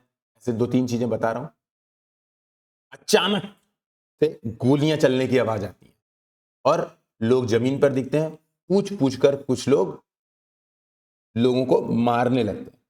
जब एग्जामिनर ये सेकंड वाली स्टोरी पढ़ रहा है और एक फर्स्ट वाली स्टोरी पढ़ रहा है, सेकंड वाली स्टोरी उसके ऊपर ज्यादा इंपैक्ट डालेगी मेरे हिसाब से। उसको सीधे ब्लैक एंड व्हाइट दिख रहा है कि कितना बढ़िया था, सोचिए कितनी बढ़िया परिस्थिति थी, अचानक से टेररिस्ट अटैक ने इतना खराब कर दिया कि हमें ऑपरेशन सिंदूर करने पे मजबूर होना पड़ा। हमने ऑपरेशन सिंदूर का बैकग्राउंड ये दिया, तो आप समझ पाएंगे कि आप एग्जामिनर को टच कर पा रहे हो। ठीक है, एग्जामिनर को आप टच कर पा रहे हो अगर आप कहानी लिख रहे हो। और इसीलिए अगर आपने ये लिख लिया एक बार, ठीक है, तो जो मैं कह रहा था कि वापिस आते हैं, तो मैं यहाँ पे कह रहा था कि इंट्रोडक्शन एक बार रफ लिख लो ताकि कुछ करेक्शन करना रहे तो वहीं कर लो करेक्शन। आपको लगे जब आप लिखने बैठोगे तब याद आए कि नहीं यार इस स्टोरी में तो ये चीज ऐड करनी थी और आपने इंट्रोडक्शन लिख लिया तो वो बेकार चीज हो जाएगी। तो बेहतर है कि इंट्रोडक्शन 2-3 मिनट देके पूरा 50-60 शब्द का जो भी आपने इंट्रोडक्शन सोचा लिख लीजिए। दूसरी बात इसीलिए कह रहा हूं, कई बार इंट्रोडक्शन बहुत लंबा हो जाता है, 150-200 शब्द का पहुंच जाता है। इसको लिमिट करने के लिए भी रफ वर्क बहुत जरूरी है। प्रॉपर लिख लीजिए ताकि आपको पता रहेगा ये चीज हटानी है, ये चीज गलत करनी है, इस चीज को छोटे में लिख देना है ताकि हमारा इंट्रोडक्शन कितने में कंप्लीट हो जाए, मतलब 90 शब्द मैक्सिमम, 100 शब्द तक खत्म हो जाए इंट्रोडक्शन। तो इसलिए 2-3 मिनट देके इंट्रोडक्शन रफ वर्क कर लीजिए। ठीक है, रफ वर्क कर लीजिए। ध्यान रखिएगा दोस्तों, ये 10-15 मिनट है ना रफ स्केचिंग के, यही डिसाइड करेगा कि अगले 45-50 मिनट में आप क्या लिखने वाले हो। पूरा टोन सेट कर देगा। और मैं बता रहा हूं, मैं मतलब मुझे अगर आपकी कॉपी चेक करनी रहे तो मैं केवल और केवल आपके रफ स्केच को देख के बता सकता हूं आपको कितने नंबर मिलने चाहिए। बहुत महत्वपूर्ण चीज है रफ स्केच। तो आधा घंटा इस बात पर डिस्कशन करने के बाद अब हम थोड़ा सा कॉपीज देखते हैं। जैसे जिसकी भी कॉपी है, ठीक है, वो समझ जाए, तो जिसकी भी कॉपी है उन्होंने ये ऐसे सेलेक्ट किया, राजनीति महिला नारी शक्ति वंदन अधिनियम। थोड़ा सा एक बार हम इनका ऐसे देख लेते हैं फटाक से। ठीक है, फटाक से ऐसे देख लेते हैं। तो इन्होंने इंट्रोडक्शन स्टार्ट किया। अब सभी लोग देखिए, कॉपी थोड़ा सा देखिए सभी लोग। राजनीति महिला नारी शक्ति वंदन अधिनियम इन्होंने चुना। इन्होंने इंट्रोडक्शन सेलेक्ट किया, बहुत शानदार और एकदम जोश जगा देने वाला। तुम्हारे माथे पर यह आंचल खूब है, मगर तुम इसका परचम बना लेती तो अच्छा होता। और इन्होंने नोट कर दिया कि सशक्तिकरण को ये पंक्तियां बहुत ही, ठीक है, बयां करती है, बखूबी बयां करती है। फिर उन्होंने बताया कि प्राचीन काल में महिलाओं की स्थिति, ये सब महत्वपूर्ण भूमिका प्रभावती गुप्त का इन्होंने एग्जाम्पल दिया, रजिया सुल्तान का एग्जाम्पल दिया इन्होंने, रानीबाई लक्ष्मी का भारतीय स्वशासन व्यवस्था को इन्होंने बताया। ठीक है, इन्होंने बताया। अब ध्यान दीजिए, एक जो बात है जो अगले पैराग्राफ में आप देखेंगे, इन्होंने बताया वर्तमान आधुनिक काल में महिलाओं का राजनीति प्रशासन में महत्वपूर्ण योगदान है। वर्तमान में देश भर की पंचायतों में महिला प्रतिनिधित्व 46%, जो विश्व के देशों यथा स्वीडन से भी अधिक है। थोड़ा सा इस बात को समझिए, मैं बता रहा हूं, अब आप मेरी बात समझना जो मैं कहना चाह रहा हूं। अच्छा, मैं पहले ही बता देता हूं कि जब मैं आपके ऐसे चेक कर रहा हूं तो मैं क्रिटिकल चेकिंग कर रहा हूं। क्रिटिकल चेकिंग का ये मतलब है मैं अच्छी चीजें कम दिखाऊंगा आपके ऐसे में। नो डाउट आपके ऐसे में अच्छाइयां बहुत सारी हैं, लेकिन मैं उन अच्छाइयों को कम दिखाऊंगा। मैं फोकस इस बात पे करूंगा कि कमियां क्या है, उसको इंप्रूव कैसे करना है। देखो प्रश्न, वापिस देखो, प्रश्न कह रहा है नारी राजनीति में महिलाएं, नारी शक्ति वंदन अधिनियम। एक बात मुझे बताओ, परिस्थिति इतनी अच्छी रहती अगर, ठीक है, वर्तमान आधुनिक काल में भी बहुत महत्वपूर्ण योगदान है, इतना प्रतिनिधि है जो विश्व के देशों, स्वीडन से भी हमने कंपैरिजन कर दिया, इससे भी अधिक है, हम क्यों लाए नारी शक्ति वंदन अधिनियम? क्या जरूरत है एनएसवीए की? मत लाओ। कायदे से हमारा इंट्रोडक्शन, नो डाउट आपकी बात सही है, आपकी बात गलत नहीं है। देखिए ये बात समझिएगा, ये जो इन्होंने बात लिखी है वो गलत नहीं है, ये सही है, लेकिन यहां पर वो इरिलेवेंट हो जाता है। जो मैं बता रहा था ना, इरिलेवेंसी। कोशिश करें इंट्रोडक्शन वो बताइए, जैसे लोकसभा में स्थिति बताइए कि 13% ही है, बड़ी खराब स्थिति है, इस निगेटिविटी दिखाइए। एनएसवीए का बैकग्राउंड तैयार कीजिए कि क्यों एनएसवीए हमें चाहिए, क्यों नारी शक्ति वंदन अधिनियम हमें चाहिए, इस बात के बैकग्राउंड को बताइए। ठीक है, इस बात को समझिए कि इस बात का बैकग्राउंड हमें बताना है, ना कि हमें क्या करना है सीधे सीधे वो ऐसे लिख के आगे बढ़ देना। तो मैंने देखिए यहाँ पे इसीलिए कमेंट किया कि प्रारंभ में नकारात्मक स्थिति दर्शाइए, अधिनियम की आवश्यकता क्यों है इस बात को समझाइए, ना कि पहले बता दिया सब तो अच्छा चल रहा है। जब इतना अच्छा चल रहा है तो क्यों जरूरत है? फिर इन्होंने आगे वही ऐड किया, इसी राजनीतिक भागीदारी को नया आयाम देने के लिए भारतीय संसद द्वारा, क्यों नया आयाम देना है? अगर राजनीतिक भागीदारी इतनी अच्छी है तो नया आयाम क्यों देना है? फिर ऐसे तो आपका जब ऐसे जब मैं पढ़ूंगा तो पुरुष समाज टेंशन में आ जाएगा, अरे यार 46% पहले से ही है, इनको नया आयाम क्यों देना है? बताइए कि प्रॉब्लम है क्यों नारी शक्ति वंदन अधिनियम, क्योंकि 13% ही है। भले अब इसको आप इस तरह से भी लिख सकती हैं कि पंचायतों में भले ही भागीदारी 46% है, लेकिन उच्च स्तर पर 13% ही है, जिसको बढ़ाने के लिए, ठीक है, जिसको बढ़ाने के लिए नारी शक्ति अधिनियम ये पारित किया गया। बहुत सी कोशिशों के बावजूद, जागरूकता कार्यक्रम है ना, ये वो कार्यक्रम के बावजूद नहीं बढ़ पा रही थी वो प्रतिशत, लगातार यही कांस्टेंट बनी हुई 11%, 13%, 7% यही बना हुआ है। तो इस वजह से ये लाया गया। ठीक है, फिर उन्होंने बताया कि लोकसभा, फिर उन्होंने उसके बारे में बताया नारी शक्ति वंदन अधिनियम, बहुत बढ़िया शानदार जानकारी है। ठीक है। अब इन्होंने बताया अब बात करते हैं इस विधेयक की आवश्यकता पर। तो देखिए अब समझ रहे हैं, यानी फ्लो कहीं ना कहीं, समझिएगा, फ्लो कहीं ना कहीं यहाँ पे टूट रहा था। कायदे से पहले आवश्यकता बता के तब इसके बारे में टिप्पणी करनी थी कि नारी शक्ति वंदन अधिनियम क्या चीज है। इसीलिए मैं कह रहा हूं जब रफ स्केच करिए, जब रफ स्केच बनाइए तो ही इस बात पे डिस्कशन कर लीजिए, ठीक है, तो ही इस बात पे डिस्कशन कर लीजिए। बेहतर यह है कि सकारात्मक चीजें, जब प्रश्न इस प्रकार से ही पूछ रहा है तो सकारात्मक चीजें मत बताइए। आपकी बात गलत नहीं है, लेकिन बात यहां पर फिट नहीं बैठ रही है। वो कहता है ना कि नट यहाँ पे फिट नहीं हो रहा, नट तो है यहाँ पे फिट नहीं हो रहा है। फिर उन्होंने बताया, अब देखो इनका फ्लो बहुत अच्छा है, इन्होंने ये लिंकेज शब्द यूज किया, जैसे आपने कई लोग ये गड़बड़ करते हैं, सीधे लिख देते हैं। इस विधेयक की आवश्यकता पर प्रश्न उठता है कि क्यों लाना पड़ा। बेहतर है ये लिखिए, अब बात करते हैं। इसी प्रकार से आगे देखने पर या और बिंदुओं पर सोचने पर हम पाते हैं कि ऐसे शब्दों से अपना पैराग्राफ शुरू करने से पैराग्राफ का फ्लो बना रहता है। तो इस प्रकार के शब्दों का प्रयोग बहुत बढ़िया इन्होंने किया। आप बात करते हैं, ठीक है, महिला प्रतिनिधि के आंकड़े समझा जा सकता है। अब सीधे सीधे देखिए, ठीक है, पहली बात क्यों लाना पड़ा, इसका उत्तर वर्तमान समय में ऐसे है। बेहतर है क्वेश्चन के बाद तुरंत आंसर मत स्टार्ट करके अगले पैराग्राफ से स्टार्ट कीजिए, ये चीज इंप्रूव करिए। देखिए छोटी छोटी बातें हैं, मतलब इसको ध्यान देना, देखिए अगले पैराग्राफ से स्टार्ट कीजिए, ठीक है। फिर उन्होंने बताया कि लोकसभा में महिला प्रतिनिधि के आंकड़े समझा जा सकता है, 18वीं लोकसभा में केवल 13% महिला है। तो मैंने वही बताया, यहाँ पे सजेशन दिया कि इसको इंट्रोडक्शन, ये चीज अगर इंट्रोडक्शन में लिख देते तो ज्यादा अच्छा हो जाता, ठीक है। फिर इन्होंने वैश्विक एग्जाम्पल दिया, आधी आबादी को स्वर प्रदान किया जा रहा है। ऐसे आप लोग पढ़िएगा, ऐसे मैं शेयर करवा दूंगा मेन चैनल पे, उसको आप लोग देखिएगा। तो इस चीज को बताया। अब यहाँ पर देखिए, अब मैं थोड़ा सा एक बात और, जो मैंने कहा था जनरलाइजेशन, जी वाला पॉइंट, देखो मैं रीग बेसिस पे आपको बार बार बताऊंगा, बार बार याद दिलाऊंगा रीग बेसिस। इस पैराग्राफ को थोड़ा पढ़ेंगे, अगले पैराग्राफ को। राजनीति में महिला भागीदारी बढ़ाना केवल राजनीतिक नहीं परंतु सामाजिक आर्थिक सशक्तिकरण में भी सहायक होगा। उदाहरण स्वरूप पंचायतों में महिलाओं को उचित प्रतिनिधित्व मिलने से उनका सामाजिक सशक्तिकरण भी हुआ है।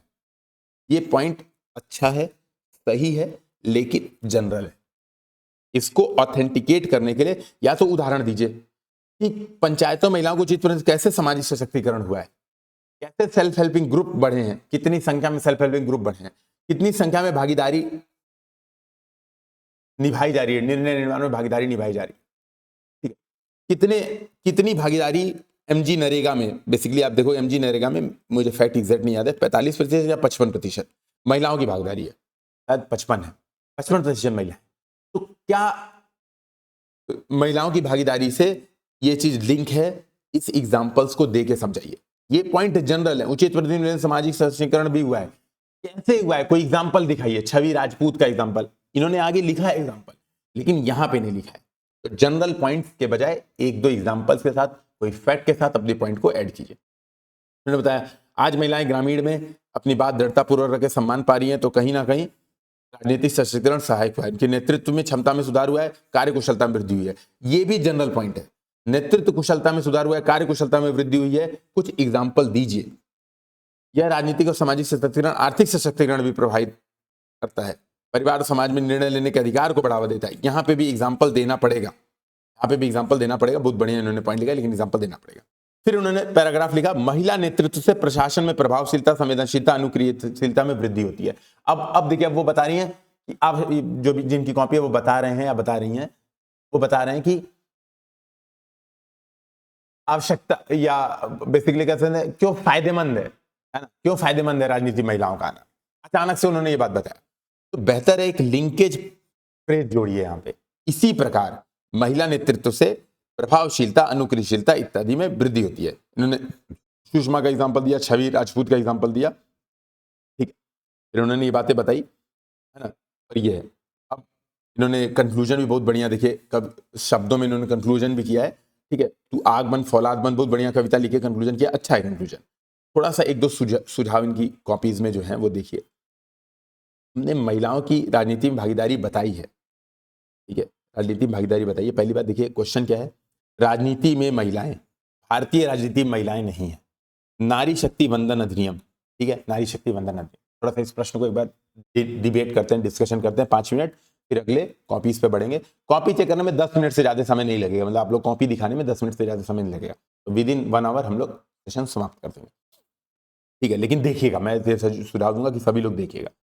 देखिए समझिए, भारतीय राजनीति में महिलाएं नहीं है। लेकिन अगला जो पॉइंट है नारी शक्ति वंदन अधिनियम में भारतीय संसद का एक्ट है, तो नो डाउट कि हमें भारत पर फोकस करना है, लेकिन कहीं ना कहीं ये रोक नहीं है, ये कहीं बैरियर नहीं है कि आप विदेशों के एग्जाम्पल नहीं यूज कर सकते। एक दो एग्जाम्पल आप विदेशों के यूज कर सकते हैं जहां पे नारियों ने गुड गवर्नेंस में शानदार प्रयास किए। जैसे फॉर एग्जाम्पल आपके पास भारत के बहुत सारे एग्जाम्पल है।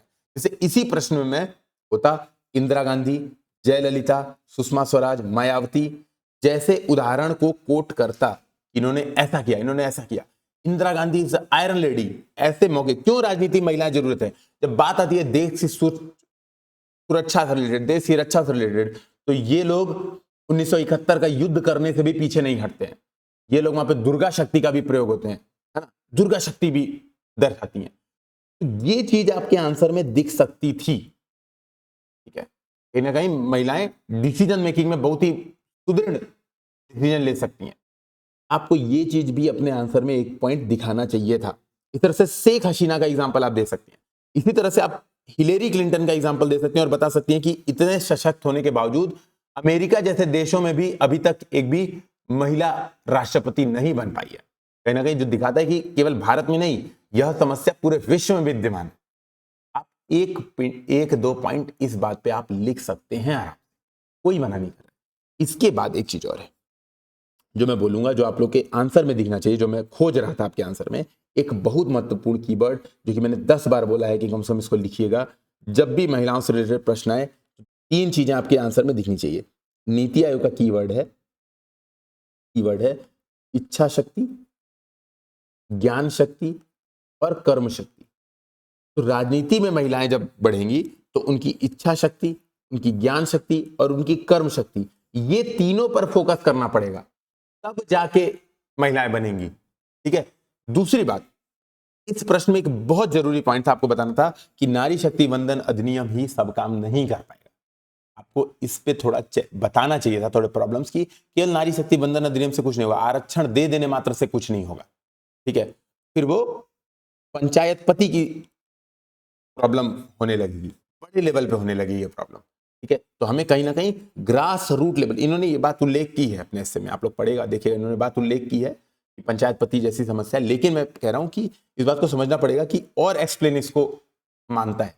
इस प्रश्न की डिमांड है कि आप थोड़ा सा और बताइए, 50 से 100 शब्दों में इस बात को बताइए कि केवल नारी शक्ति वंदन अधिनियम से कुछ नहीं होने वाला है।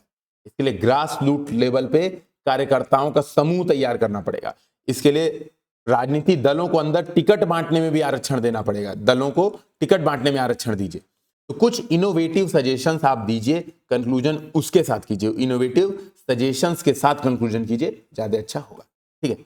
नेक्स्ट एस्से पे बढ़ते हैं और देखते हैं नेक्स्ट एस्से क्या है। अच्छा, जिन्होंने नेक्स्ट एस्से लिखा है उन्होंने देखिए नारी वाला बहुत बढ़िया इंट्रोडक्शन लिखा है, तो इसलिए मैंने नेक्स्ट एस्से वाला बस केवल इनका इंट्रोडक्शन दिखाया। राजनीति महिला नारी शक्ति वंदन अधिनियम, तो इन्होंने लिखा है इंट्रोडक्शन, एक स्त्री जो यह समझती है कि एक घर चलाने में क्या समस्याएं हैं, वह यह समझने के बहुत नजदीक है कि एक देश चलाने में क्या समस्या है। मार्गरेट थैचर, इन्होंने थैचर का एग्जांपल दिया, इंटरनेशनल एग्जांपल, बहुत ही शानदार महिलाएं और काफी समय तक इंग्लैंड का इन्होंने नेतृत्व किया, ठीक है, यूके का। तो आप देखोगे कितना बढ़िया ना, कितना बढ़िया इनका कोटेशन है और एकदम फिट बैठ रहा है, इसीलिए मैं तो अद्भुत लिखा मैंने। और मैं एग्जाम में रहता तो केवल इस इंट्रोडक्शन मात्र से इनके 5 से 10 नंबर बढ़ जाते। मैं वही कह रहा हूं, बहुत इंपैक्ट डालता है इंट्रोडक्शन। वो to the point killing statement है कि नहीं, वो एकदम कहते हैं ना हेडशॉट लग रहा है इंट्रोडक्शन में। जैसे ये हेड है, अब कई लोग ये समझ लो ये सिर है, कई लोग यहाँ पे निशाना मार रहे हैं, कई लोग यहाँ पे निशाना मार रहे हैं, कई लोग उसकी छाती पे मार दे रहे हैं, कई लोग हाथ पे मार दे रहे हैं। निशाना सबका लग रहा है, किसी के हाथ पे लग रहा है, किसी के पैर पे लग जा रहा है। हेडशॉट कौन मार रहा है एकदम परफेक्ट, कि किलिंग है, 1 शॉट 1 किल, ये कौन व्यक्ति कर रहा है बहुत मैटर करता है। ये व्यक्ति ने वही किया, इंट्रोडक्शन से ही व्यक्ति खुश हो गया। तो आप ऐसे इंट्रोडक्शन को नोट कर लीजिएगा सभी लोग, ठीक है, मतलब बहुत काम के है ये, ठीक है। बाकी मैं ये इनका ऐसे नहीं देखा, मैंने कहा जब इतना बढ़िया इंट्रोडक्शन लिखा है तो अंदर अच्छा लिखा ही होगा। दूसरा ऐसे इनका देखा क्वेश्चन है भारतीय कृषि और न्यूनतम समर्थन मूल्य का मुद्दा। अब इस पे थोड़ा सा आते हैं, भारतीय कृषि और न्यूनतम समर्थन मूल्य का मुद्दा। ध्यान रखिए क्वेश्चन ही कह रहा है, ठीक है। थोड़ा सा इस क्वेश्चन को एक बार पढ़िए और समझिए पहले प्रश्न की डिमांड क्या है। इसलिए मैं कहता हूं रफ स्ट्रक्चरिंग कीजिए, इन्होंने भी रफ स्ट्रक्चरिंग उतनी नहीं की, करना चाहिए था। कह रहे भारतीय कृषि और एमएसपी का मुद्दा, प्रश्न एमएसपी पर फोकस्ड है कि यार एमएसपी का मुद्दा क्या है। और जब बात आ रही है ना इशू ऑफ एमएसपी, तो इशू में एमएसपी से रिलेटेड लाभ या एमएसपी क्यों जरूरी है, से रिलेटेड चुनौतियां भी बहुत जरूरी हैं। एमएसपी से रिलेटेड चुनौतियां और आगे की राह, एमएसपी अगर बंद करेंगे या एमएसपी के सुधार, बेसिकली बंद तो नहीं करेंगे, सुधार के लिए क्या कार्यवाही आवश्यक है, सुधार की कार्यवाही। प्रश्न किसान और एमएसपी को जोड़ रहा है, इस बात को समझिए, प्रश्न किसान और एमएसपी को जोड़ रहा है, ठीक है, बहुत इंपॉर्टेंट है। पहले प्रश्न को समझेंगे तब आगे बढ़ेंगे। अब अगर मैं देखूं यहां पर, ठीक है, अब थोड़ा सा इनकी कॉपी चेक करते हैं तो अब समझ में आएगा। इन्होंने इंट्रोडक्शन एक कहानी बताई। रामदीन पंजाब का एक किसान है, उसके आसपास कोई गुणवत्तापूर्ण बीजों की संस्था नहीं है, सिंचाई तंत्र अविकसित है। इन्होंने बताया कि ये देखो ऐसा ऐसा है, उर्वरक का प्रयोग का उसे ज्ञान नहीं है, फसल है ना खराब हो जाने से बाजार तक पहुंचने में, है ना, कट लिखा है, फसल कट जाए तो उसे बाजार तक पहुंचाने, तो परिवहन भंडार का अभाव, ऐसी स्थिति में वह कृषि न करने का फैसला करता है, परंतु उसे सरकारी नियंत्रण का ध्यान आता है। अचानक से वो भाई साहब बैठे, मतलब आप सोचो एक एग्जामिनर एक पढ़ रहा है इसको, वो क्या लगेगा, अचानक से वो कर रहा था, उसको लगा कि छोड़ो यार, परेशान था, एक दिन बैठा तो सोच रहा था, उसको लगा उर्वरक नहीं मिल रहा, ये वो प्रॉब्लम। कहानी ऐसे नहीं बनती है, इस बात को पहले समझना पड़ेगा हमें कि कहानी ऐसे नहीं, अचानक से उसको ध्यान आ गया, अरे वो, या तो अगर लिखना ही है तो ऐसे लिख दीजिए, मैंने इसीलिए इमोजी एक बना दी हंसने वाली, कि उसका पड़ोसी उससे बात करके बताता है, दाता दीन उससे बातचीत करता है, उस प्रॉब्लम शेयर करता है अपने पड़ोसी, यार इतनी दिक्कत है, सोच रहा हूँ कि खेती बंद कर दूं। वो बताता है, भाई चिंता मत कर, सरकार देगी एमएसपी, लोड ना लो, उगाओ, सब बेच दिया जाएगा गवर्नमेंट को। तब वो ऐसा ऐसा कर देता है, हानि से बच जाता है। अब थोड़ा उल्टा समझिए, कायदे से ये यहाँ पे इंट्रोडक्शन ये भी उतना रिलेवेंट है। मैं फिर से कह रहा हूँ, देखो समझना, कोई चीज यहाँ पे मैंने एक आपको ब्लैक एंड व्हाइट दिखाया था, लेकिन यहां पर अगर मैं बात करूं इंट्रोडक्शन में आपके आंसर में, तो कोई चीज ब्लैक एंड व्हाइट ना होके ग्रे है, इसलिए मैंने देखो इसको पूरा ग्रे बना दिया, ग्रे एरिया, पूरा ना ब्लैक है पूरा ना व्हाइट है। ऐसा नहीं है कि आपका ये इंट्रोडक्शन एग्जामिनर काट के 0 कर देगा और आपको कहेगा बेकार कर दिया तुमने, 0 नंबर दूंगा, नहीं। लेकिन नो डाउट आप इसको समझो, ये कह रहा है एमएसपी का मुद्दा, प्रश्न कह रहा है एमएसपी का मुद्दा। इंट्रोडक्शन की कहानी इस प्रकार की होती कि एमएसपी ने थोड़े प्रॉब्लम क्रिएट की, या प्रॉब्लम नहीं क्रिएट की, चलो एमएसपी वर्सेस नॉन एमएसपी व्यक्ति की आप कहानी अगर दिखाते कि एक व्यक्ति एमएसपी पर फोकस्ड है, एक व्यक्ति नॉन एमएसपी पर फोकस्ड है, ये दिखाते कैसे ये जिंदगी जी रहा है, कैसे ये जिंदगी जी रहा है। अगर आप बहुत शॉर्ट में ये कहानी दिखाते और अच्छा था। फॉर एग्जांपल मैं आपको, और एक बात समझिएगा, इंट्रोडक्शन में एमएसपी की ही कहानी लिखनी है। इन्होंने लिखा भी है, लेकिन शुरुआत में लग रहा है ये एमएसपी से हटके, शुरुआत में जब आप स्टार्ट पढ़ेंगे तो ये लग रहा है कि एमएसपी से पढ़ के कृषकों की समस्या बता रहे हैं, किसानों की समस्या बता रहे हैं कि उर्वरक नहीं मिल रहा है, उसके पास ज्ञान नहीं है, कट जाने के बाद परिवहन भंडार नहीं है। भाई इसमें एमएसपी कहाँ लिंक्ड है, इसमें एमएसपी से तो कोई लिंक्ड ही नहीं है, परिवहन भंडारण न होकर एमएसपी से कोई लिंक नहीं है। अच्छा, बल्कि परिवहन एवं भंडारण न होना एमएसपी के सामने चुनौती है। भाई एमएसपी सरकार दे तो रही है, लेकिन आप देखोगे सबसे ज्यादा फायदा कौन उठा रहा है, हरियाणा पंजाब का किसान उठा रहा है, ठीक है, बिहार वेस्ट बंगाल इत्यादि किसान उतना फायदा उठा ही नहीं पा रहे, क्यों, यही परिवहन भंडारण नहीं है, ठीक है। ये तो चैलेंज ही हो गया एमएसपी का, यही तो हमें बताना है चैलेंज, ठीक है। एमएसपी मिलते ही वो ऐसा नहीं करेगा कि फसल कट जाएगी और बिना परिवहन भंडारण के सीधा मार्केट में जाके बेच देगा और सही हो जाएगा। नो डाउट आपको एमएसपी को बुरा ही नहीं बताना है, एमएसपी को खराब ही नहीं बताना है, लेकिन प्रश्न है कि एमएसपी का मुद्दा, न्यूनतम समर्थन मूल्य का मुद्दा, आप यहां से स्टार्ट करिए जो मैं बता रहा हूं, एक बार इसको देखिए और ज्यादा अच्छा हो जाएगा, ठीक है। तो आप इंट्रोडक्शन 2 किसानों की कहानी लिख सकते थे, जो एमएसपी भरोसे था, ठीक है, एमएसपी के भरोसे था, वो उसको हम लोग कहते हैं निर्वाह कृषि, सघन निर्वाह कृषि कर रहा था, ठीक है, इतना कमा लेता था कि उसका काम चल जाता था, और एमएसपी से उसको इंश्योरेंस मिल जाता था कि वो जो फसल उगाएगा वो बेच ही देगा, उसको इंश्योरेंस। तो मैंने देखिए एमएसपी को निगेटिव नहीं बोला, लेकिन उसकी आय उतनी नहीं बढ़ पा रही थी, एमएसपी के भरोसे था, इंश्योर्ड था, ठीक है, कोई प्रॉब्लम होगी तो सरकार हमारी मदद करेगी, लेकिन वो गरीब और बहुत इंप्रूव नहीं कर पाया। ऐसा निगेटिव बहुत ज्यादा मत लिख दीजिएगा, ऐसे लिखिएगा कि ठीक है काम चल। वही एक दूसरा किसान है, उसके पास खेत कम है, लेकिन उसने एमएसपी को छोड़ दिया, उसको किसी ने समझाया, किसी वैज्ञानिक कृषि वैज्ञानिकों से मिला, कृषि विज्ञान केंद्र, रेडियो पे सुनता था कृषि विज्ञान केंद्र इत्यादि, वो आधुनिक और बगलती कृषि करता है, स्ट्रॉबेरी उगाता है, और वो अमीर होने लगा, और नई नई जमीनें खरीद के और बड़ा बनने लगा, उसने फूड प्रोसेसिंग यूनिट लगा दी अपने खेतों में। काटी रात मैंने खेतों में, तू आई नहीं, वो वाला उसको प्रॉब्लम ही नहीं हुई।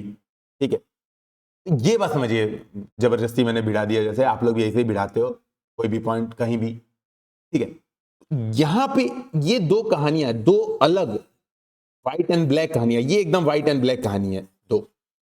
एक व्यक्ति एकदम ब्लैक हो रहा है, एक व्यक्ति एकदम व्हाइट हो रहा है, या एक व्यक्ति एकदम व्हाइट हो रहा है, एक व्यक्ति एकदम ब्लैक हो रहा है। ठीक है, दोनों को मैंने बोल दिया, नहीं तो आप लोगों को सर ब्लैक हमेशा आप दुखी दिखा रहे हो, व्हाइट हमेशा आप दुखी दिखा रहे हो, ऐसा नहीं है। जो भी मान सकते, बेसिकली कॉन्ट्रास्ट को मैं ज्यादा अच्छा ही बोलता, कॉन्ट्रास्ट दिख रहा है आपको, कलर का कॉन्ट्रास्ट दिख रहा है। ठीक है, कलर का कॉन्ट्रास्ट दिख रहा है। यहां से आप बता सकते हैं कि क्यों एमएसपी चर्चा का मुद्दा बनी है, क्यों एमएसपी के मुद्दे हैं, और फिर आप अपने आंसर में बताइए कि एमएसपी जरूरी भी है।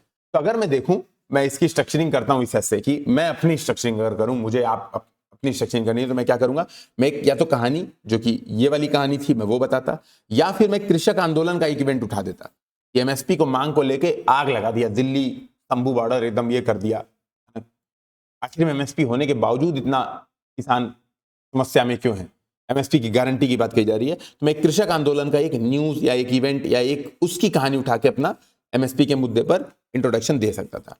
फिर मैं बताता एमएसपी क्या है, समझाता एमएसपी क्या है, कैसे काम करती है एमएसपी, फिर बताता एमएसपी के समक्ष चुनौतियां क्या हैं, फिर मैं अपने आंसर में बताता कि बेहतर उपाय क्या होंगे, और मैं यहाँ पे डिवाइड कर लेता कि मैं इसको 200 शब्द में लिखूंगा, इसको 200 शब्द में लिखूंगा, इसको मैं 200 शब्द में लिखूंगा, 150 से 200, इसको लिखूंगा मैं 100 शब्द में इंट्रोडक्शन, 100 शब्द में लिख दूंगा कंक्लूजन। यही मैं करता और मेरा काम बन जाता। अब थोड़ा सा इनके ऐसे को देखते हैं तो हमें और समझ में आएगा। तो इन्होंने कहानी लिखी, ठीक है, बढ़िया कहानी है, इसे खराब भी नहीं है, अच्छी कहानी है। ठीक है, लेकिन मैंने यहाँ पे सजेशन दिया है, कहानी अच्छी है, देखो मैं लिखा भी है, कहानी अच्छी है, लेकिन थोड़ा नकारात्मक में एमएसपी को दिखा सकते थे, ज्यादा अच्छा होता। ठीक है, या कृषक आंदोलन से ही उठा सकते थे। दूसरी बात फिर इन्होंने बताई, अब ध्यान रखिए,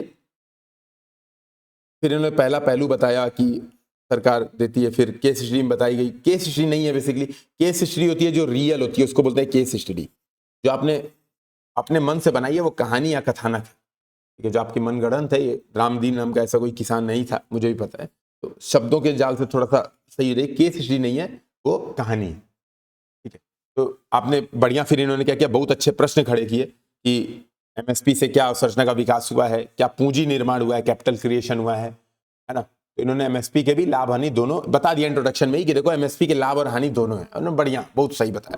ठीक है, फिर उन्होंने बताया कि एमएसपी क्या होती है, फिर उन्होंने समझाया कि एमएसपी इतनी होती है, 22 फसलों के दी जाती है, कैबिनेट कमेटी गणना करती है, A2+FL, इन्होंने बहुत बढ़िया बिंदु बताते हुए बताया कि ये FL आप पढ़िएगा, इसको बहुत अच्छा है, मैंने पूरा ऐसे देखा। फिर उन्होंने बताया कि भारत की इतनी % जनसंख्या है, एमएसपी जोखिम कवर बेसिकली इंश्योरेंस देती है।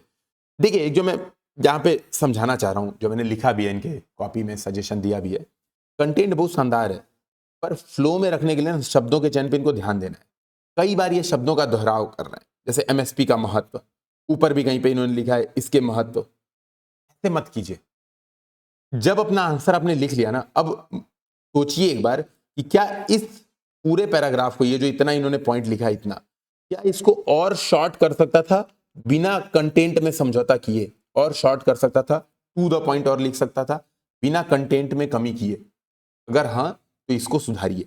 इवन इंट्रोडक्शन की मैं बात करूं, और इसीलिए मैं कहता हूं, आप देखो इंट्रोडक्शन इन्होंने कहानी बताई है, अगर इन्होंने इंट्रोडक्शन 2-3 मिनट में रफ किया होता, आप इस बात को समझ पाएंगे मैं क्यों बोल रहा हूं बार बार कि रफ करो रफ करो रफ करो।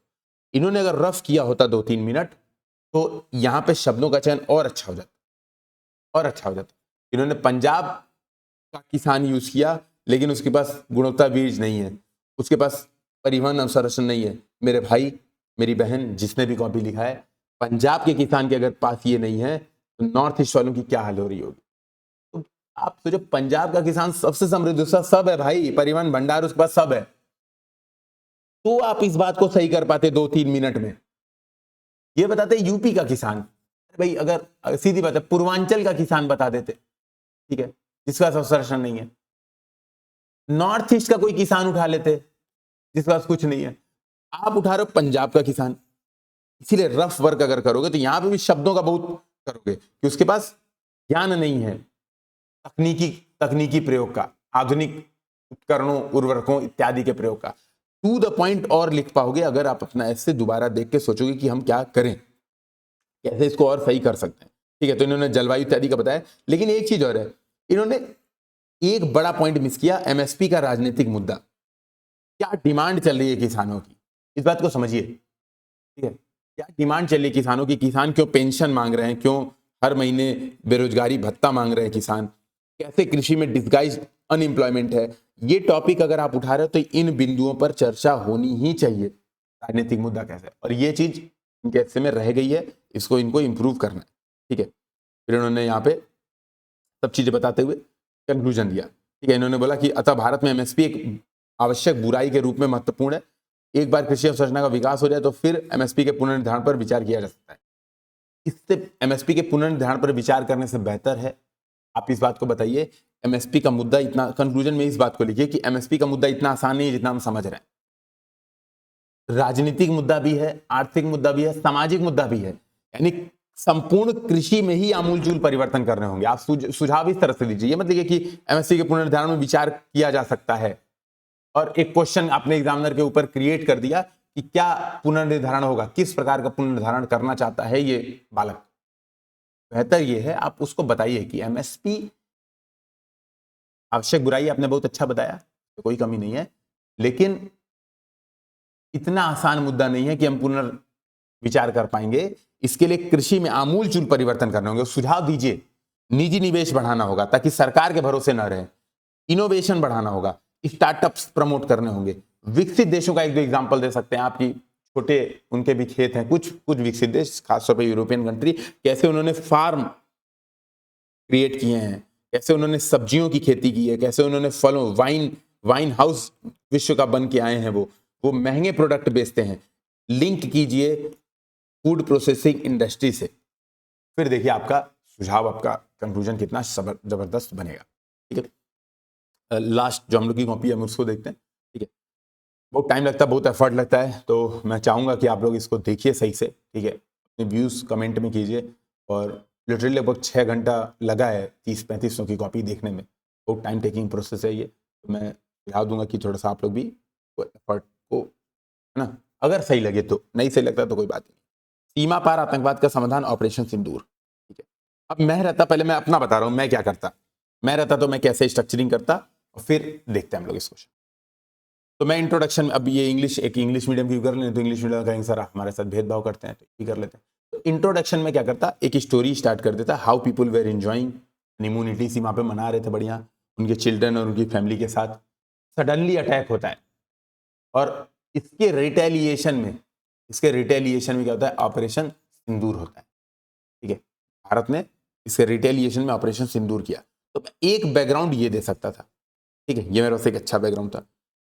ये बैकग्राउंड देने के बाद, तो जब मैंने स्टोरी बता दी कि ऑपरेशन सिंदूर ये था, तो मैं कुछ क्वेश्चन उठा देता, और यही कह भी रहा है, देखो कह रहा है ये एग्जैक्टली ना, एग्जामिनर ने आपके सामने एक क्वेश्चन ही उठाया है, सीमा पार आतंकवाद का समाधान, solution to cross border terrorism, operation Sindoor. Examiner basically question कह रहा है, कि क्या ऑपरेशन सिंदूर इसका सोल्यूशन है। तो आप बताओगे हाँ सोल्यूशन है, आप बताओगे नहीं, या आप बताओगे पूर्ण सोल्यूशन नहीं है, पूर्ण समाधान नहीं है। बेसिकली एग्जामिनर आपसे यही कहना चाह रहा है। तो मैं क्या करता, ऑपरेशन सिंदूर को बता के एक क्वेश्चन उठा लेता। ठीक है, एक क्वेश्चन उठा लेता। क्या क्वेश्चन उठाता, सबसे पहला question, how these attacks are linked cross border. भाई भारत में आतंकवादी हमला हुआ, कैसे ये क्रॉस बॉर्डर लिंक्ड है, तभी ना ऑपरेशन सिंदूर करेंगे। अगर ऑपरेशन सिंदूर, अगर क्रॉस बॉर्डर होता ही नहीं, भारत के ही अंदर के आतंकवादी होते, तो ऑपरेशन सिंदूर करने की जरूरत ही नहीं होती। तो सबसे पहले बात बताऊंगा, how these attacks are linked cross border. यहाँ पे एग्जांपल दूंगा कि असीम मुनीर ने रिसेंट स्टेटमेंट दिया था कि हिंदू मुस्लिम डिवाइड है, ये अलग कल्चर है, पाकिस्तान का अलग होना ऐसा ही था, कभी हिंदू मुस्लिम एक नहीं हो सकते, उन्होंने ये सब बातें कही थी। उसके बाद इन टेररिस्ट आउटफिट्स को क्या हुआ, सपोर्ट मिला, और इनको अटैक करने का रास्ता खुला, आईएसआई से जुड़ के अटैक किया। दूसरा, पाकिस्तान को क्रैच ऑफ टेरर कहा जाता है, पाकिस्तान को लादेन भी वहीं एबटाबाद में मिला। ठीक है, पूरी दुनिया मानती है एक आतंकवादी देश है, लिखिए इस बात को। क्यों क्रॉस बॉर्डर है, कैसे क्रॉस बॉर्डर। ठीक है, हाफिज सईद मुंबई हमला, 2-4 एग्जांपल और पुरानी एग्जांपल दीजिए, मसूद अजहर, हाफिज सईद, ये लोग पाकिस्तान में ही खुलेआम घूमते हैं। तब ना आप अपनी बात को जस्टिफाई करेंगे, इन एग्जाम्पल्स के बाद आप जस्टिफाई करेंगे कि हाँ ऑपरेशन सिंदूर जैसी चीजें जस्टिफाइड है।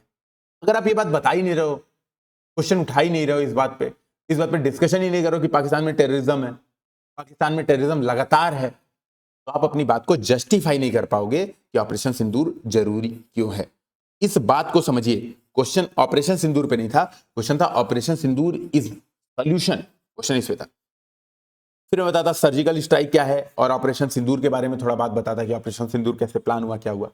अब आता इंपॉर्टेंट जो हमारा मेन पॉइंट था, जिसको मैं 300 शब्द लगभग देता, 300 से 400 शब्द इस पे लिखता मैं। How is it a solution? तो मैं बताता टेम्पररी सॉल्यूशन है, long war is not a good option, ठीक है, तो इसलिए बेनिफिशियल है। भाई हमने अटैक किया, डायरेक्ट पिन पॉइंट अटैक किया, हमने टेररिस्ट पे अटैक किया, इसलिए सॉल्यूशन, हमने सिविलियन को हानि नहीं पहुंचाई, हमारा कोई मिलिट्री ऑपरेशन नहीं था, है ना। और यहाँ पे मैं कंपैरिजन भी करता है, रूस यूक्रेन कंपैरिजन करता है, इजराइल फलस्तीन कंपैरिजन करता है। इजराइल फलस्तीन रूस यूक्रेन जहां पर मिलिट्री ऑपरेशन है, मिलिट्री ऑप्स है, हमारा मिलिट्री ऑपरेशन नहीं था, हमारा था टेररिस्ट को किलिंग। इससे फियर होगा। जैसे हमने जब सर्जिकल स्ट्राइक की थी तो उसके कुछ समय बाद तक बहुत शांत था, तो थोड़ा फियर होगा। तो हमने बताया कि है सॉल्यूशन लेकिन टेम्पररी सॉल्यूशन, तो नॉट परमानेंट नहीं है, लॉन्ग टर्म सॉल्यूशन होगा डिप्लोमेसी, डिस्कशन पाकिस्तान से केवल एक मुद्दे पर कि भैया हम कैसे पीओके हमको वापस चाहिए, हमको कैसे वापस दोगे। हमें लॉन्ग टर्म पॉलिसी बनानी पड़ेगी, हमें ये सोचना पड़ेगा कि चाइना पाक एक्सिस है, हमें अलग नहीं देखना पड़ेगा पाकिस्तान को कि पाकिस्तान का टेररिज्म केवल पाकिस्तान का कारण, हमें ये भी समझना पड़ेगा कि चाइना फाइनेंस दे रहा है, कहीं ना कहीं हमें उनकी जो नस है, जो फाइनेंशियल जो वित्तीय आप कह सकते हो प्रणाली है, उसको कहीं ना कहीं हमें टैकल करनी पड़ेगी। तो हमें लॉन्ग टर्म सोल्यूशन के बारे में बताना पड़ेगा, ठीक है। अब देखते हैं क्या ऐसे, तो इन्होंने solution of cross border terrorism इन्होंने क्या लिखा, on the midnight of 7 May Indian arm force mark new normal cross border operation Sindoor, इन्होंने डायरेक्ट नाम दिया, ठीक है, खराब नहीं है। बेहतर होता कोई स्टोरी बताते कि ऐसा हुआ। आप सोचो ऑन द मिडनाइट ऑफ 7 मई ऐसा ऐसा न्यू नॉर्मल हमने किया, क्यों किया ऐसा? इंडियन आर्मी का क्या मन हो गया आज, चलो यार आज पार्टी करते हैं, तो ऑपरेशन सिंदूर, कुछ हमारे पास ऑपरेशन नहीं था, क्यों सिंदूर? कहीं ना कहीं भारतीय महिलाओं का, भारतीय सुहागिनों का सिंदूर मिटाया गया तो ऑपरेशन सिंदूर हुआ। ये बैकग्राउंड लिंक करना बहुत जरूरी है इस क्वेश्चन में। Indian air force destroyed and completely devastated the terror camps gem, ये बहुत बढ़िया नॉलेज, बहुत अच्छा है। The above response to Pahalgam tragedy, better होता कि इसको थोड़ा सा हम बताते स्टार्ट में, फिर बताते इसके रिस्पांस में ऑपरेशन सिंदूर किया गया, तो फ्लो यहां से यहां होता ज्यादा अच्छा होता, न कि यहां से यहां होता ज्यादा अच्छा होता, ठीक है। खैर बढ़िया। फिर उन्होंने 7 मई रिटेलिएशन पोजेस सम क्वेश्चन, इन्होंने क्वेश्चन उठाए, what is this new normal operation Sindoor, why India has taken such a massive step, what are response of global politics operation Sindoor, what are the further step India against border terrorism. समझिए इसका मतलब है, इसका मतलब है कि आपने बहुत बढ़िया रास्ता सेलेक्ट किया है।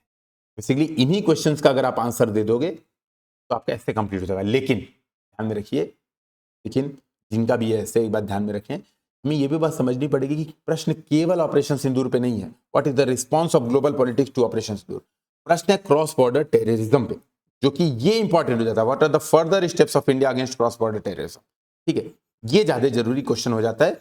ये तो ग्लोबल पॉलिटिक्स तो ऑपरेशन सिंदूर वाले में ही आप इंक्लूड कर सकते हैं। Let us try to understand, बढ़िया लिंकेज पैराग्राफ बहुत अच्छा है। First question, what is new normal under operation Sindoor, उन्होंने बताया कि हम देखो पहली बार पाकिस्तान में घुस के हमने मारा, ठीक है, पुलवामा अटैक में हमने क्या किया था, पीओके पे ही अटैक किया था, अभी हमने पंजाब तक अटैक किया, बहुत बढ़िया। न्यूक्लियर ब्लैकमेल से हम बच गए, अब हम न्यूक्लियर ब्लैकमेल से भी नहीं डरते हैं, ठीक है। आप इससे भी कंपैरिजन कर सकते थे, let out a new era where India can enter up to Punjab, यहीं पर आप सर्जिकल स्ट्राइक से कंपेयर कर सकते कि सर्जिकल स्ट्राइक ओनली पीओके तक लिमिटेड था, लेकिन इस बार उन्होंने पंजाब में घुस के मारा, ठीक है।